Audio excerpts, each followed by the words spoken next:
حمد وشكر وتقبل الخدم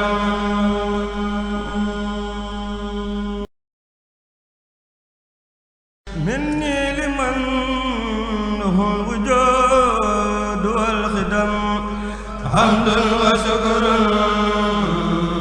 وتقبل الخدم bu baax a baax bokku teewlukat yi nga xam ne ñi ngi ànd ak ñun di leen wax rek ñu wéy ak ñoom ci li nga xam ne moom moo di pàcc bi njëkk ci biir émission actualité en débat mu daal di soxal li nga xamante ni moom moo di yéenekaay bi ñuy duppee réew mi quotidien mu mel ni ki tey dafa daal di ñëw rek daal di ñuy dégtal nataalu ki nga xam ne moom moo di Mansour Faye mi ñu mujjoon a tabb yees rek mu daal di yor lépp lu jëm ci wàllum dem ak dikk moom la yéenekaay bi daal di ñëw tegtal ñu ko nataalam waaye itam daal di cay toftal ca wet ga li nga xam ne moom moo di autoroute à péage waaye ma ngay xaatim ca wet ga l'État récupère 25% et 800 millions de francs CFA par an maanaam daal ni nga xamante ni noonu la dugalee loxoom ci li nga xam ne moom moo di njeexintal waaye tam la nga xam ne moom la Sénégal di farataal nag wala boog fas yéene léegi di am rek ci li nga xam ne moom moo di autoroute à péage bi maanaam jëm ci téeméer bu ñu jël ñaar fukki ak juróom waaye tam di nga at bu jot li nga xam ne moom moo di juróom-ñetti téeméeri milliards ci li nga xam ne moom moo di liggéeyu autoroute à péage bi waaye niki noonu itam bu mel ni yéenekaay bi ñëw na ca di fësal ni kat ci li nga xam ne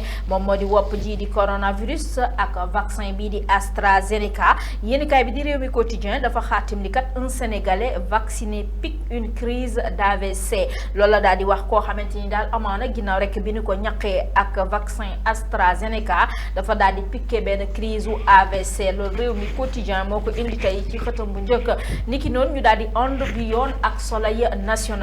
national daal di àddu ba tey ci li nga xam ne moom moo di autoroute à péage Dakar Diamniadio AIBD di wax état bu Sénégal léegi am na ca li nga xam ne moom moo di 25% ci capital bi une redevance foncière annuelle de minimum 800 millions de francs CFA au lieu de 1000 francs dans le contrat initial mu mel ni rek jóge nañu ci ñatt téeméer yooyu nga xam ne moom la ñu fësaloon ca ndorteelu boobu les contrats Sénégal daan ko am léegi nag dem nañu ba at bu jot Sénégal la mu fas yéene am day dem ba ci li nga xam ne moom moo di juróom-ñetti téeméeri millions ci suñu ay koppar mu mel ni ginnaaw loolu itam yéenekaay ba yemu ca ndax ma ngay àddu itam jëm ci li nga xam ne moom moo di njaayum soble bi di wax dans l'univers des producteurs d'oignons du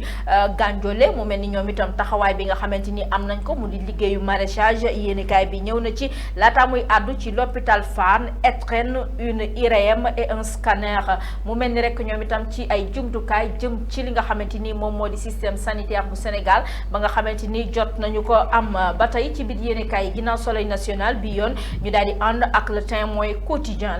quotidien moom daal ñëw ci xëtam bu njëkk ba tey àddu ci autoroute à péage Dakar AIBD contre des concessions mineures Eiffage prolonge sa concession mu mel ni rek nañu ko gisee ginnaaw bi ñu gisee ni moom jëwriñ bi ñu mujj tabb yees mu di Mansour Faye ginnaaw rek bi mu ñëwee daal di négocier lu ni mel ñu jugee rek ci ñatt téeméer yi ñu gis ni moom la daan am moom Sénégal ci liggéeyu Eiffage fii ci Sénégal fi mu ne Sénégal dem na ba daal di teg loxo ci wàllum capital bi lu toll ci 25% waaye itam gis nañ benn augmentation ci jëm ci wàllum koppar gi mu toll ci 800 millions de nos francs CFA yoo xamante ni dina tegu léegi ci loxoy Sénégal at mu jot ci liggéey bi nga xam ne autoroute à péage bi mi ngi koy def fi nga xamante ni moom moo di Sénégal la waaye li nga xam ne moom moo di pillage magasin Auchan yéenekaay bi ñëw na ci ndax nee na de jeunes talibés se sont régalés de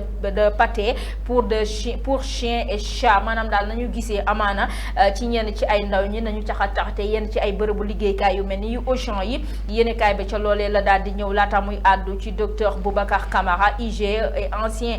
DG des douanes document il faut éviter l'escalade je m'inquiète pour mon pays moom Boubacar Camara moo ko wax fi mu ne tiit na ci li nga xam ne moom moo di réewam bi di Sénégal moom loolu la daal di wax ci biir yéenekaay bi di Le Témoin quotidien niki noonu ñu daal di ànd bi yoon ak Dakar Times ci yëgle kaayam dafa ñëw nag daal ñuy indil li nga xam ne moom moo di coow li topp vaccin bi di AstraZeneca polémique autour des vaccins contre la Covid-19 l'AstraZeneca au cœur d'un conflit géopolitique mu mel ni daal nañu ko gisee bi les vaccins ginnaaw Sénégal gis na ni doon na conflit géopolitique ci àddina wërngal këpp ndax ay gox ak i goxaat taxaw nañu temb daal di suspendre li nga xamante ni moom moo di jëfandikoo ak li nga xam ne moom moo di vaccin bii di AstraZeneca AstraZeneca. waaye Dakar Times yamu ca ma ngay àddu niki démb ci coowal politique jëm ci gisante Ousmane Sonko ak Khalifa Ababacar Sall yéenekaay bi yamu ca ni kat Sonko et Khalifa en phase pour faire face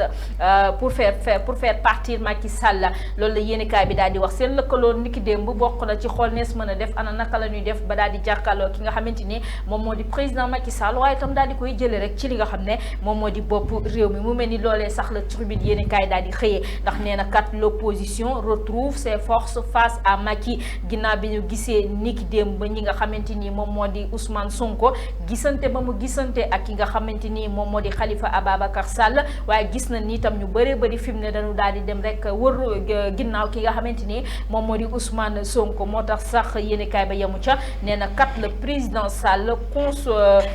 consuite le leader de PASTEF rend visite discours plus musclé sorti d'une longue libération mu mel ni rek ci ni ñu ko gisee ak ki nga xam ne moom moo di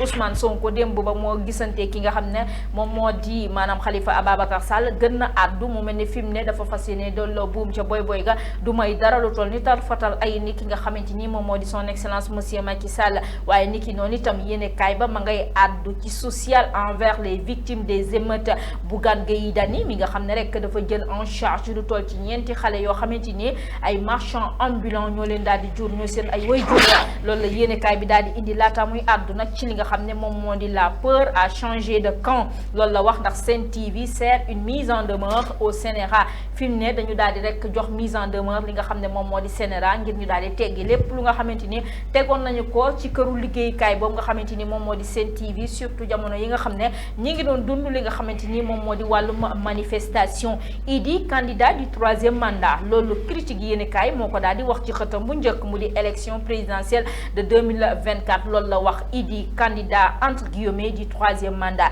waaye itam yemu ca ma ngay àddu ci respect des exigences libération des 120 détenus loolu Sonko moo ca daal di àddu daal di agité ni kat Sonko agite la seconde vague maanaam bu ñu xeful ak li nga xam ne moom moo di ay exigence am ak la muy soxla ci président Macky Sall bu ñu ko deful daañu delluwaat ci li nga xam ne moom moo di 2e vague mu di li nga xam ne jot na fi xew ci wàllum fitna ak manifestation fi nga xamante ni moom moo di Sénégal la waaye niki noonu itam àdduna ca moom critique ma nga nuy dégtal nataalu président Macky Sall mu ni kat l'état actionnaire investisseur et régulateur mu mel ni léegi daal Sénégal takk na rip rek ci li nga xam ne moom moo di gestion li nga xamante ni moom moo di autoroute à péage Abdoulaye Diouf Sarr moom mi nga xam ne itam moom la ñu dénk lépp lu soxal wàllum wér fii ci Sénégal yéenekaay bi di critique ñëw na ci moom ne Diouf Sarr inaugure le laboratoire de biochimie et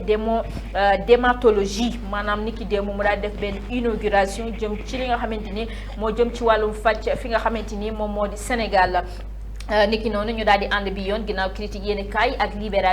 libération moom dafa daal di ñëw ci leneen daal di ñuy dégtal nataalu ki nga xam ne moom moo di Awa Cissé 17 ans tué à coup de bâton mu mel ni rek na mu ca dikkee moom libération bokk na ca la mu fësal ni kat moom Awa Cissé mi tolloon ci fukki at ak juróom-ñaar bokk na ca la ko faat mu di dóor yu yàgg tam metti yoo xamante ni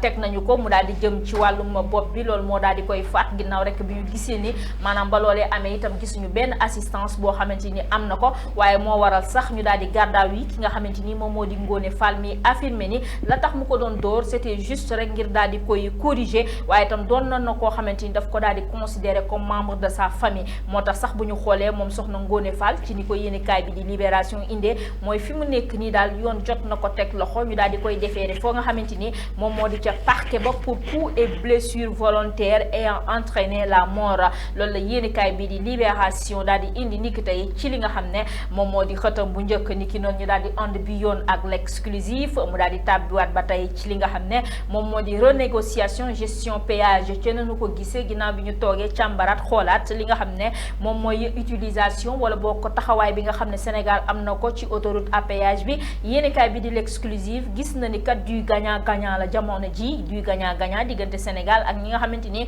ñoom ñoo di waa Eiffage fi mu ne Sénégal gis na boppam bu baax a baax ci li nga xam ne moom moo di autoroute à péage bi waaye yemu ca nee na la Sénégal tire son équipe du jeu l'État s'en tire à bon compte fi mu ne loolu la wax moom yéenekaay bi di l'exclusif laata muy àddu ci affaire Ousmane Sonko Adji Sarr aveu suicidaire loolu la wax jëm ci Pape Samba Sow avocat ma ngay àddu ni kat j'ai reçu la fille 15 jours avant l'éclatement du dossier, c'était juste pour lui prodiguer des conseils et non lui rédiger sa plainte. la muy undu rek mooy Pape Samba Sow comme ni mu ko waxee rek donte laykat la nee na gis na Adji Sarr fukki fan ak juróom laata coow li di jip waaye nag nekkuloon lu dul rek di ko digal waaye mosul bind li nga xamante ni moom moo di plainte bi mu ko gàll ci ki nga xamante ni moom moo di Ousmane Sonko. Mamadou Ndiaye, journaliste d'investigation, rédiger une plainte pour un avocat est un jeu d'enfant de ce qui se moque le maître de qui se moque le maître loolu la yéenekaay bi daal di wax moom l'exclusif indi ko niki tey ci li nga xam ne moom moo di xëtam bu njëkk moom le quotidien daal di addu moom ca la nga xam ne moom moo di wàllum politique lii di projet d'alliance entre Ousmane Sonko Khalifa Sall daal di xaatim ci xëtam bu njëkk front contre Macky fi mu ne lëkkaloo bi ñu gis ci Ousmane Sonko ak Khalifa Ababacar Sall jëm na ci xool nees mën a def ngir jële fi ki nga xamante ni moom moo di président Macky Sall divergence sur le calendrier des locales loolu itam doon coow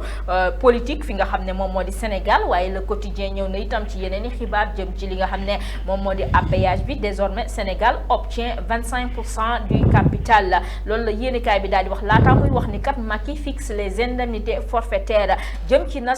rationalisation du parc automobile loolu la yéenekaay bi di le quotidien daal di indi laata ñuy ànd ak li nga xam ne moom moo di Vox Populi daal ñuy fësal nataalu Ousmane Sonko ak la nga xam ne loolu la wax ni ki démb ni kat la seconde vague risque d'être plus dévastatrice que la première secousse maanaam la ñu dund ci la njëkk ci wàllu manifestation bu ñu xeful bu amaatee dina gën a doon loo xamante ni mooy gën a doon lu loru waaye bokk mooy gën a doon lu métti ci li nga xamante ni moo fi jotoon a xew ils seront les seuls perdants loolu la wax moom Ousmane Sonko ni ki démb ba mu gisante ki nga xamante ni moom moo di Khalifa Ababacar Sall waaye kii di Abdoulaye Diouf Sarr jawlin bi ñu dénk lépp soxal wàllum wér gi ma ngay àddu jëm ci utilisation vaccin bi nga xam ne moom moo di AstraZeneca nee na le Sénégal continue sa stratégie de vaccination avec Sinopharma et AstraZeneca moom Abdoulaye Diouf Sarr loolu la daal di wax ngir dalal xelu askan wi dañuy wéy rek di vacciner askan wi ak Sinopharma ak AstraZeneca donte gis nañ ni polémique yu baree bari jot na jipp ci vaccin bii di AstraZeneca loolu la daal di wax moom yéenekaay bii di Vox Populi niki tey ci li nga xamante ni moom moo di xëtam bu njëkk waaye ña ngay seen itam ki nga xam ne moom moo di Aliou Sall di maire bu Guédiawaye yéenekaay bi ni kat le coup de gueule d'Aliou Sall muy wax di addu ak a ñaawlu ci anam bi nga xam ne noonu la ñu saccagé yenn ci ay maires yi fi nga xamante ni moom moo di Dakar ak yenn ci ay gox ki goxaat vers un bloc de l'opposition loolu la ko Sud Quotidien moo ko daal di indi jëm ci consolidation de la démocratie et de l'état de droit mu mel ne niki démb nañu gisee Ousmane Sonko ak Khalifa Ababacar Sall ci seen ak lëkkaloo li ñu bëgg rek mooy indiwaat démocratie ak état de droit mu mel ni rek fi mu ne opposition bi ñu ngi commencé nag di gis seen bopp ak a def say ngir xool nees mën a def ngir mën a tracer la voie Khalifa et compagnie ñoom tamit daal di taxaw te mi ngir rek daal di féete ci ki nga xamante ni moom moo di Ousmane Sonko waaye tam polémique bi nga xam ne topp na mu di polémique mondiale sur les effets secondaires d'AstraZeneca l'OMS et l'État rassure mu mel ne fi mu ne OMS fi mu ne mi ngi digle ñuy utiliser AstraZeneca waaye tam fi mu ne état bu Sénégal mi ngi assurer li nga xamante ni moom moo di askan wi ngir rek ñu daal di ñeme li nga xam ne moom moo di vaccin yi le PS met hors jeu loolu Walf Quotidien moo ko daal di wax ndax fi mu ne ni dafa mel ne kii di PS ngeen baal ma gisatuñu ko rek ci li nga xam ne moom moo di taxawaay bi war ci biir langue politique bi moo tax yemu ca nee na comme le PDS de Wade à l'époque la formation senghorienne se mue en partie de contribution loolu la wax moom Walf Quotidien mu di recomposition politique ci ni ñu ko gisee xar kanam bi nga xamante ni langue politique gi mi ngi koy wane fi nga xamante ni moom moo di Sénégal la niki noonu itam ñu daal di ànd ba tey ak li nga xam ne moom moo di Walf yemu ca ma ngay àddu itam ba tey ci li nga xam ne moom moo di autoroute à péage bi hausse des prix du péage en 2025 di wax gel des tarifs de l'automobile de l'autoroute de l'avenir 5 ans maanaam daal ci ni ñu ko gisee itam ci cherté gi nga xam ne nemmeeku nañ ko ci dem beeg dikk bi ngir daal di jël rek li nga xam ne moom moo di autoroute à péage Sonko dilue son discours et menace loolu laas yéene kaay moo ko daal di wax mu di sentiment anti français bi nga xam ne dañ koy nemmeeku ci Ousmane Sonko laas yéene kaay moo wax lu ni mel ndax moom Ousmane Sonko yamu ca ginnaaw rek bi mu àddoo waaye itam def na dànkaafu di wax ni kat la seconde vague risque d'être plus dévastatrice si nos exigences ne sont pas respectées bu fekkente ni dañuy sàkku rek ci état bu Sénégal kenn defu ko mbir yi dina gën a tar gën a métti te daanu dund lu gën a métti ci li nga xam ne moom la ñu jotoon a dund ci li nga xam ne moom moo di ay manifestations loolu la daal di wax ni kat nous n'avons pas de problème avec la France notre combat n'est pas mené contre un pays particulièrement loolu la daal di wax xeex bi du diggante ak ki nga xamante ni moom moo di France te itam personnalisé wuñu benn yoon li nga xamante ni moom moo di le combat waaye itam l'État opte pour le péage dans la gestion de l'autoroute jëm ci rek les 25% du capital bi nga xam ne gis na ni état bu Sénégal léegi ma ngi koy am ci li nga xam ne moom moo di déroulement woo li nga xam ne moom moo di autoroute à péage waaye kii di Aliou Ndoye joue sa partition loolu la yéenekaay bi daal di wax ndax nee na emploi des jeunes appel du président mu di rek li nga xam ne ñoom itam daanu ko def ngir rek daal di gunge président Macky Sall ca la nga xamante ni wax na ko ni dana gunge ndaw ñi ngir rek ñu daal di am li nga xam ne moom moo di xëy une union de circonstances loolu la mandat moo ko wax yéenekaay nee na Ousmane Sonko Khalifa Sall nañu gisee rek ñoom ñaar fi mu ne nii gis nañ ni maanaam circonstance moo waral rek li nga xam ne moom moo di daje bi mu di union bi loolu la mandat daal di wax laata muy wax ni kat maanaam rek l'État rectifie le tir jëm li ci li nga xam ne moom moo di autoroute à péage xoolaat na mbir yi ak lan mooy arrangement wu Sénégal ngir mu daal di cay tegu moo tax sax ñu daal di gis ni Sénégal am na 25% ci li nga xamante ni moom moo di capital bi moo tax sax les écoles loolu la daal di wax nee na l'État arrache 25% et dicte sa loi à Sénac mu di këru liggéeykaay boobu nga xam ne moom moo yor Eiffage ak liggéeyu li nga xamante ni moom moo di autoroute à péage la société Sénac SA remplacée par la SECA une clause de partage des fruits à effet immédiat introduite loolu la les échos daal di wax waaye itam nee na kat l'État est actionnaire investisseur et régulateur jëm ci li nga xam ne moom moo di gestion autoroute à péage di wax ni kat Mansour Faye a réussi au moins de 5 mois là où ses prédécesseurs ont échoué pendant longtemps loolu les échos moo ko daal di gis ni kat moom Mansour Faye bi ñu ko tabbeek léegi fi mu ne réussir na ci juróomi weer loo xamante ni ñi ko fi jiitu mosuñoo am mat gu mel ni daal di réussir lu ni mel ngir Sénégal mën a am ay action ci li nga xam ne moom moo di liggéeyu autoroute à péage bi waaye ñu ne déet waaye at mu jot ñuy am lu toll ci 800 millions de nos francs CFA waaye yemu ca moom les échos ma ngay àddu jëm ci li nga xam ne moom moo di dotation et gestion des véhicules administratifs Macky Sall met fin à la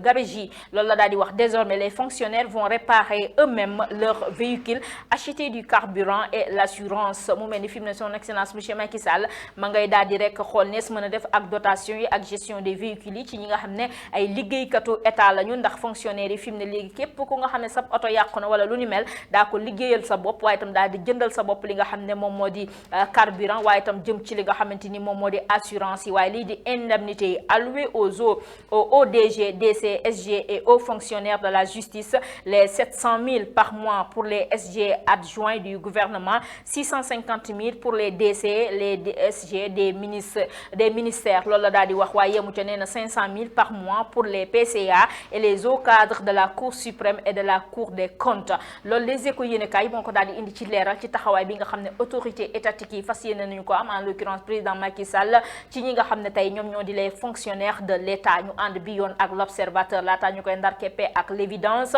l'observateur ñëw na ci position tranchée malgré la décrispation nee na Macky Sonko les battements du cœur fi mu ne nañu ko gisee ci lëkkaloo gi ñu lëkkaloo wala boog ngeen baal ma ci fantasiro gi ñu nemmeeku diggante Macky Sall ak Ousmane Sonko le président arrimé sur ses principes exclut toute pression l'opposition promet une deuxième vague dévastatrice du pouvoir fi mu ne président Macky Sall du nangu daray pression jóge ci opposition bi waaye gis na ni opposition bi def nañu benn say di dànkaafu ni kat bu ñu xeful bu état d'accordul ci li mu nam daañu delloo buum ca boy ga daal di génn ci mbedd yi ca la fi xewoon itam lu yées loolu mën naa am ci li nga xamante ni moom moo di réew mi di Sénégal la waaye lii di yéenekaay ba yamu ca ma ngay àddu ci année judiciaire les chiffres effrayants de la criminalité au Sénégal ce que révèle l'enquête statistique nationale des cours et tribunaux waaye yamu ca ma ngay àddu ci détention aux États-Unis arrestation de Ousmane Tounkara Tounkara, le fait nouveau, le signalement de l'État et les accusations graves qui pèsent sur l'activiste. waaye ba tey ci biir yéenekaay bi ma ngay àddu itam ci manifestation pour la libération de Sonko ki nga xam ne mooy wuyoo wala boog ki nga xam ne mi ngi toll ci fukki at ak juróom-ñeent di Pabi Mané mu di 4e victime décédée à l'hôpital âgé de 19 ans.